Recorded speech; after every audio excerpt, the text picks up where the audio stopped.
in local school issues for a while. In 1978, I returned to work full-time with the Vice President's Task Force on Youth Employment during the Carter administration. There I was project director for Making Youth Programs Work, a 2-volume publication distributed to every school district in the United States in 1980. These beautifully designed books were full of good ideas, but in the end, having little faith in top-down reform, I realized they would be admired, shelved, and ignored. It was time for me to get back to real kids in the real world. So, why did I start a computer camp? My husband's brother-in-law was trying to franchise a computer camp that had started in Westchester, New York, and sent me a proposal to run a branch in D.C. I said, Tanya, I don't know anything about computers. I knew very little bit about computer programming or camps, but the proposal introduced me to the work of Seymour Papert, who had worked with Piaget on learning theory and who invented the logo language as a tool to improve the way children think and solve problems.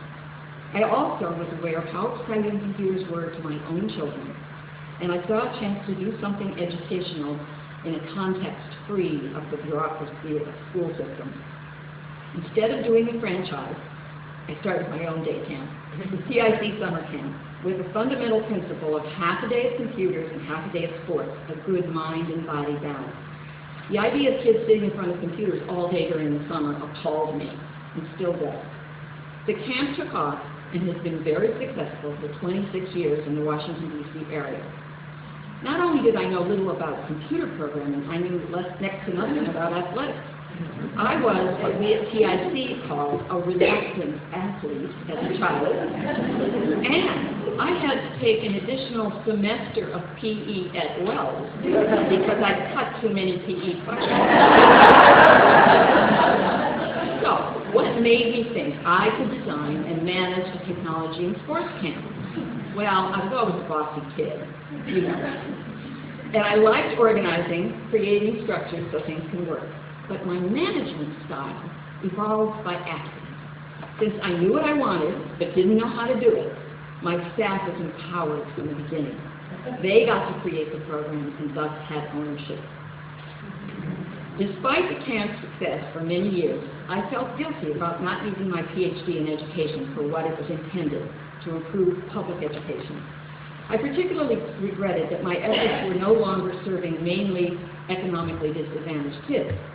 Even though we do some outreach at TIC with limited scholarships, TIC Summer Camp necessarily serves a well-off population, because it has to pay its expenses from the tuition we charge and has no foundation or government funds for support.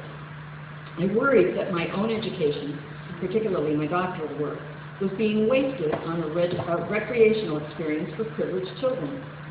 But after a while, watching 600 or more children every summer flourish in the camp's atmosphere, after I heard parents describe the kids as coming alive to learning at camp while their eyes glazed over at school, I began to realize that what is distinctive about TIC is that it embodies all the things I had learned in my own education, in my own teaching, and especially my doctoral research. One of the main things I learned from my research was that kids, and not only disadvantaged kids, learn effectively when they choose to. The concept of camp in America developed as part of the progressive movement in education, so it is not surprising that many camps offer experiential education, learning by doing, with a child-centered curriculum. Voluntary participation allows an opportunity mostly denied to compulsory education.